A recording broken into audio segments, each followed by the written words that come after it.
Hello everyone. Today is a super exciting day. Why is that? Well, let me trade hands. We are about to go spend a bunch more money on LowRetta the Jetta. A lot of people have been calling it Low, like L-O-W Retta, which I might keep that name. I think that's better. What are we doing today? So we're buying a turbo, a T66. We're also buying a limited slip differential, which I'm going to learn more about what that does today. We're buying a spare engine. We're buying a transmission. We're buying a whole bunch of stuff to ultimately make LowRetta even cooler than she actually is now. Basically solving all of the issues with the engine, making more power, getting it all done.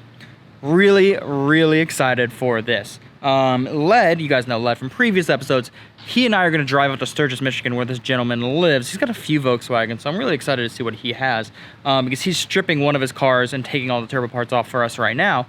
But he's going to walk through every one of the parts that we're buying for the car and just kind of giving me an explanation of that, so I can learn a little bit more of what all of these little pieces do to ultimately make LowRetta the Jetta the cutest, quickest little Jetta this side of, I don't know, Chicago, Mississippi, something like that. So let's jump in the truck. Well, I gotta wait for Led to get here, but then we're gonna jump in the truck and then we're gonna head out and go buy some spinny boys.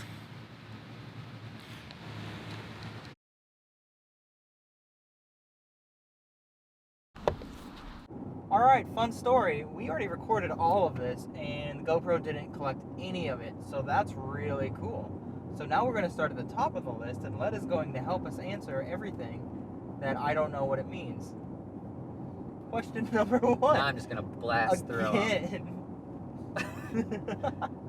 What's an OBD1 harness? It's like an early version of like a fuel injection system, and it's not very in-depth. So like OBD2, which is like all the new modern cars, will tell you like really detailed information, like O2 sensor, like bank 1 right side, like misfire in cylinder 3, and then you can fix it. And then OBD1 will just be like misfire. We don't know which cylinder. Check them all. Check them. Okay. So is that like brand specific, or is it like everyone uses the same? It's everyone. Okay. So if you bring it to like any mechanic, like they all have an OBD2 reader, and they can plug it into any car, and it'll tell them what's up. Difference between a Mark III and a Mark IV Vr6. Mark III is the AAA, and then Mark IV is the AFP. And the only main differences are the Mark IV has like variable intake manifold, which just help with lower end torque, and it's got different sensors that are just like newer, updated versions. And like motor mounts and like some sensors and shit are different, but for the most part, the block and like everything else is all interchangeable, so you can use the same block in either car. You'll just have to change the sensors or the wiring according. Okay. Wait, so like, as just a random question, when you say block, what does the block include? Basically just like the chunk with the crankshaft and the pistons and all that stuff, and then yeah, so it all has the same holes and all the same mounting points. Okay. So yeah, you'll be able to put like the Mark III engine mounts on it and put it under your subframe. Okay. And then swap over all the sensors for the Mark III stuff. So the current block on LowRetta right now is pink, but I keep hearing that it has a different head on it. It's like a mildly built head. Okay. Which is probably mostly fucked. Thanks to Lauren. Okay, so Lauren fucked my car. Cool. You guys heard that first. Lauren fucked my car. So it's got heavy duty springs, and it's got like titanium lifters. Springs are what close the valves on the top? No, technically the cam closes them and the springs open them back up. Okay, but I was close to where they were, because I know I've seen springs. Okay. I want that. Just a big ass fucking 10-car barn. Yeah, so it's got heavy duty springs, which are basically better for more RPM, or you can have a camshaft with more lift. Quakers. Or Amish. That's a thing. Yep. Okay. And then the titanium lifters are just lighter weight, so it just helps out the system be able to freely spin and rev a little faster. Okay. So those parts will probably be good, so we'll probably just put those parts in the new head. Because the head on your car definitely saw oil loss at some point, so it's probably not great. And these engines don't have cam bearings. They just have like a cast part, and they have oil passages in each of them, so they're just constantly oiled, which most cars are, but not like forcefully in each one. And most cars have like some sort of camshaft bearing that's replaceable, but yeah, these don't. So like if they get all gouged and stuff, it's essentially fucked unless you like remachine the whole thing. Okay. Which, So like this is like at this point this is like a real car build because we're like opening up the block and like changing shit around. yeah, we have to anyways to turbo it because we need to lower the compression on the motor. So we'll have to install a thicker head gasket because that's the cheapest way to lower the compression for boost. Otherwise, we'll have to take out like everything and put low compression pistons in it. What is it? What's a low? I'm real confused on what happened with that. Like a low compression piston. No, the Amish buggy towing a boat with a motor on it. So like what's a low compression piston? Essentially, it's just a piston designed. I think it would be less tall so that it doesn't compress the fuel as much. Okay. That's it. But what is a head? So like, how does a head gasket change that? So it's thicker, so it moves the head further away from the piston, just like lowering a piston down. Okay, so you could basically do the same thing, but two different ways. Yeah. Moving the top up or so the like bottom a good down. set of like low compression pistons, probably like $600, and then you're gonna have to have your block machined to have them like fit and have like a fresh surface for them. And then you'll have to take out like disassemble like it completely, like crankshaft out, pull the pistons out, all the rods out, and then like new rings and just like assemble everything. It's a lot more work than just pulling the head off, refreshing the engine, and putting a thicker head gasket spacer in it. Interesting. Okay.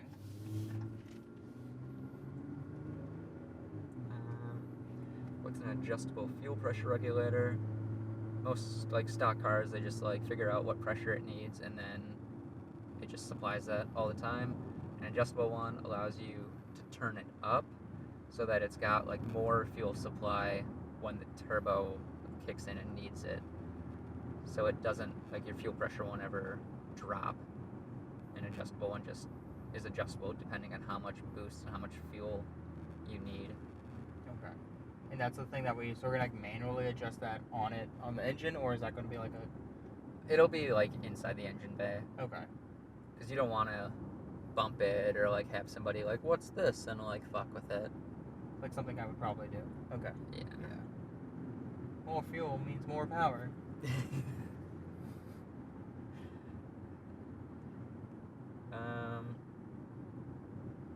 Next one. What's a log manifold? So there's another question. It's a short runner intake. They're basically the same thing. It's just essentially a pipe with the runners going to the engine, and the Vr6 stock intake manifold wraps over top of it. It's nothing really wrong with it, but it's just a long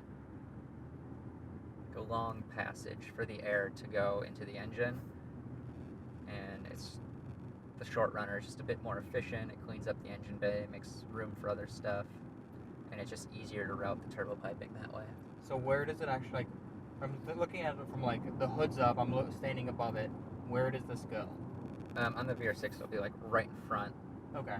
And then the intake pipe will go right into it, versus the stock one, it goes and it like wraps over top the engine, and then the throttle body is on the back side, so the intercooler piping would have to go like all the way back around and up to the back side of the engine bay. Okay. Billet fuel rail.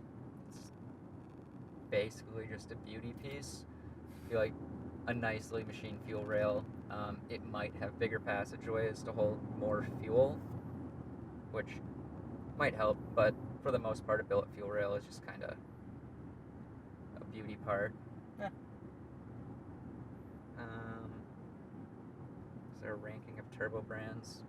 Not really, but people have preferences just because they get familiar with like their sizing, just because they're all like I don't know, but one brand uses like more the AR ratings, and other brands use like the trim, just like a 65 trim or something, like it's more generic, or just like they have like naming charts, like Garrett uses like the GT35, and people just get comfortable with what they know. Makes sense. Why do Chinese eBay turbos get so much hate? They don't have any sort of like they're not balanced. There's no like manufacturing like quality checks. They're just low quality metals. They're built as cheaply as possible. And some people have a lot of luck with them and never have any issues. And some people blow up all the time, and because they're so cheap, they're perfectly fine with spending another $100, $200 on another one and just running it for another year or whatever. But I mean, potentially with the turbine wheel being unbalanced, I mean, it could hit the side, it could fall apart, and then those pieces go into your engine and destroy the whole thing. So that's fucking dangerous. Yeah. Yeah, okay. That's not worth it. No. Yeah, it could be pretty bad if it like catastrophically fails. Yeah. What's a 0.68 hot side mean?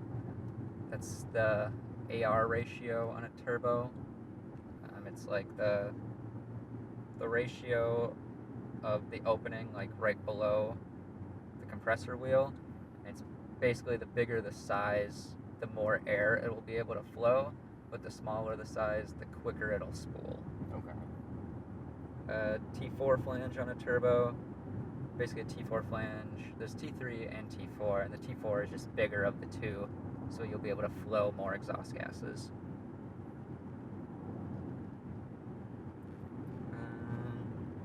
What are 60-pound and 42-pound injectors? Basically just two different sizes. The 60, either you could use pump gas and more boost and just make more power than the 42 pounds, or you could use the 60-pound with like E85 fuel, which requires like more fuel, but you can make more power than pump gas. It's like cheap race fuel basically. But for what we're doing right now, the 42 pounds are probably more than enough. Is there any issue with running the bigger ones now? Like, will it put too much fuel into it, or can we adjust that? It's just based on the tune, really, and like how much boost you're running, if you even need that much. But you're going to run into traction and like braking transmission issues before we get to that point. It's a good problem to have. Yeah. It's a cool problem to have. Yeah. I don't think it's a good one, but it's one of the better problems is too much track, power. Yeah. Innovate wideband. It's basically just a gauge that lets you know what your air to fuel ratios are. It won't prevent you from blowing up your engine, but it will let you know if anything's wrong or if anything's running weird or if something's off, and then you'll know not to like actually like get into the full power and potentially damage your engine. The O2J transmission, a newer Volkswagen transmission, and the one you're getting has a Pelican diff and TDI gears. Basically, the Pelican diff is a limited slip, so it'll evenly distribute the power to both the wheels, instead of like the factory diff just sending power to the wheel with most resistance or the one spinning. So if you start doing like a pull and you lose traction in one wheel, it'll basically just do a one wheel burnout because that's the least resistance. So you just do all the power, and then the one with the most traction won't get any power. Okay. Yeah, but with the limited slip, it'll evenly send power to both wheels. And then the TDI gears is basically just a longer fifth gear so you'll be able to cruise a little bit better, more efficiently on the highway. And then a forged diverter valve. They do a lot of Volkswagen Audi stuff, and pretty it's a higher end. It's pretty good stuff. But diverter valve basically recirculates the air when you get off the throttle like a blow-off valve does, except it puts it back into the intake, so it's metered air by the mass airflow sensor, where a blow-off valve, it vents it to atmosphere, and it makes the noise everybody associates with the turbo. Them ricey boys. But a lot of people say that the Vr6 doesn't really like blow-off valves, so most people run a diverter valve. That's it. Cool. That was fun, right? Definitely no one's holding a gun to you or anything to redo those. Nope. Nope, we're all happy here. Nope. And we're actually 2 minutes away. We're in the middle of nowhere. We are in the middle of nowhere. Like, literally the middle of fucking nowhere. And I this bet dude- land is dirt cheap. Yeah. And this dude has a garage full of Volkswagens. Two assholes hit me from behind at 50 mile an hour. Totaled the car, Oh no. but and believe it or not, Perfect. when the adjuster came out, he crawled underneath it. Took pictures of the.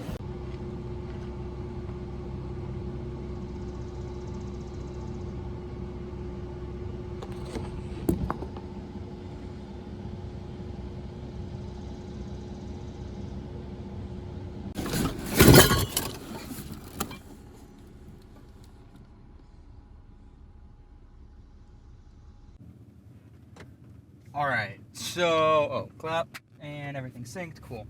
So, we just left after more than 2 hours there, loading everything in there. I think the initial reaction that they gave us was they didn't know who the fuck we were. They thought that we were a bunch of city kids. Led has tighter pants on than most females do, in a very stylish way, very stylish. But towards the end of it, we became very good friends, and he even said that we could connect on Facebook. So to me, that means that it's a fucking win. I have a fucking engine in the back of my truck that's super rusty, and I don't know anything about it, but Led says it's good. And yeah, It looks alright. It looks alright, so that's fucking cool. We'll find out. I don't know where we're at. Either way, we can recycle it and get some money out of it if Yeah. it's fucked, or Yeah. take some parts off of it. Take it to the gun range. Actually, and blow it that up. free Passat that you're getting has a good VR6 in it. That's if we true. need one, that one might be better. Yeah, I think it might be. Maybe. Less work. Well, we'd have to pull it. Well, we're about to go buy a fucking engine picker anyway. That's true. So, that's a bunch of fun stuff. My back seat is full of turbo stuff. Everything looks really good. I don't know. First thoughts? Excitement levels? On a scale of 1 to 10, where are we at with this build and excitement? You still stoked? Well, I'm stoked, but I'm also not stoked that Why? I have to do it. No. No, we have to do it. That's the point of this. It's a we. It's a we. Okay, I have to teach you. Yeah, Joey's got to learn. So then the next project that we start in 5 months, it's just gonna be constant. And then I'm gonna hire you away from Ford, and we're just gonna do this full time on YouTube. We're gonna be YouTube bros, Oh no. driving around in matching Aventadors, buying Supras, C8s, just chasing them views. Sounds horrible. No, it sounds so much better than what I do now. It's like All right. taking marketing. Different cars for me. Yeah, that's fine. We can figure out the cars. I would also like a 56 Ford F100. That's gonna be on the list. Cool. I want that. Yeah. So you probably got like 5 or 6 grand worth of shit for $2,500. Yeah.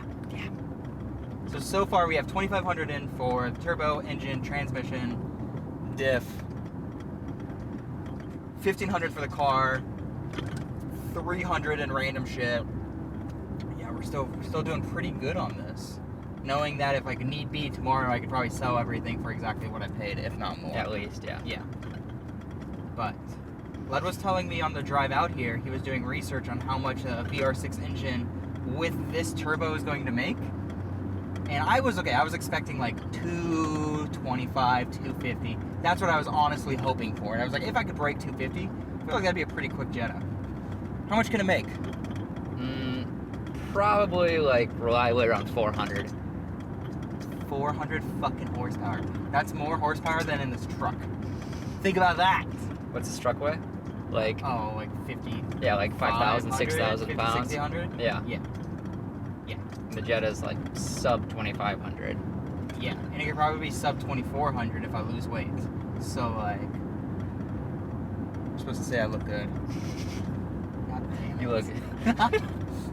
Game over! Ah! We're gonna have to, clean that out of the audio.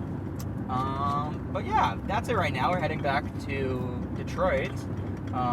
It took 4 people to get the engine into the back of the truck, so Yeah, we we- gotta figure out how to get it. Yeah, we had to lift it like a solid foot. Yeah. Wasn't great, but it's alright. Yeah, we learned. We learned some stuff. We got some good stories.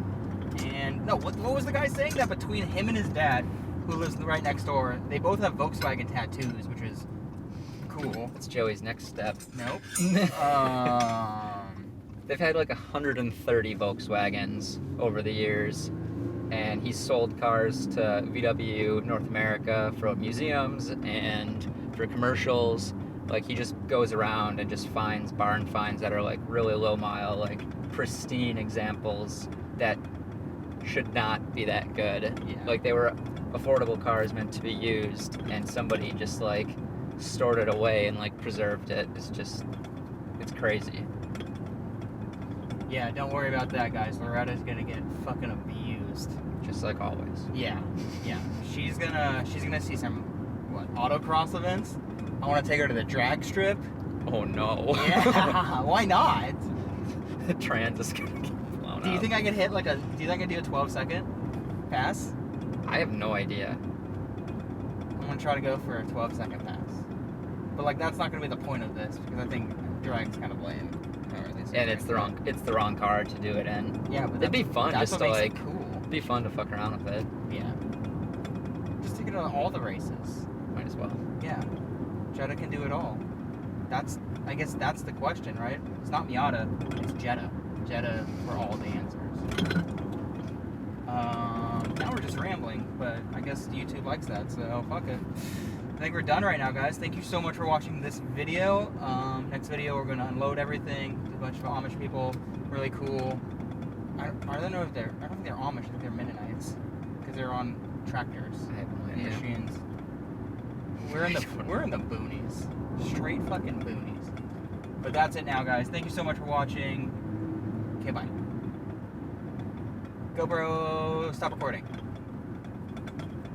Okay. GoPro, stop recording.